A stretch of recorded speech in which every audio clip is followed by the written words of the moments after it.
सारा ने परमेश्वर के संप्रभुता को एक बार फिर से दिखाया या प्रदर्शित किया। क्यों? क्योंकि सारा 90 वर्ष की थी, वो बहुत बुजुर्ग थी, पर फिर भी उसके एक बालक, वो कहती ना, कोई तो कह रहा था कि क्या अब्राहम सारा फिर से लड़कों को दूध पिला पाएंगे, पर परमेश्वर ने प्रार्थना को सुना और इतनी उम्र में एक बेटे को दिया। दूसरी बात, इसहाक नाम का मतलब होता है हंसना या आनंद करना। हंसना या आनंद करना। परमेश्वर का एक निश्चित समय है। परमेश्वर का एक, बेशक आप ढेर दिन से प्रार्थनाएं कर रहे हो, ना सुनी गई हो, पर परमेश्वर का एक निश्चित समय है। ये घटनाएं इस बात को दिखाती हैं कि परमेश्वर संप्रभुता करने वाला परमेश्वर है। हालेलुया।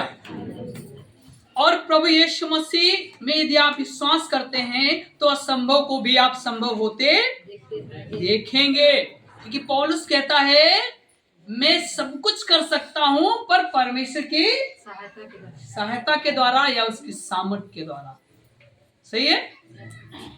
इसलिए इसमें भी है कि सब कुछ वो हो सकता जो आप विचार करते हैं, असंभव को भी परमेश्वर संभव करता है। और लास्ट पॉइंट है, परमेश्वर सारी सृष्टि पर नियंत्रण करता है। क्या करता है?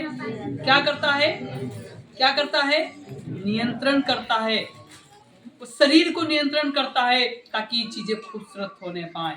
हालेलुया। लागूकरण क्या है? आप अपने जीवन में इसे किस तरह से देखेंगे?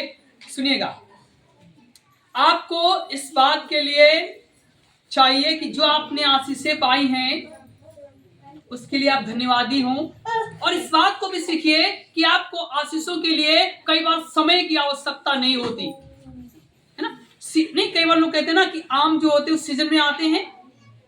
कई बार आपके पास में कुछ बातें बिना सीजन आ सकती हैं, क्योंकि अब्राहम सारा का सीजन निकल चुका था, उनकी उम्र जा चुकी थी, उनके बेटे बेटियां नहीं होते।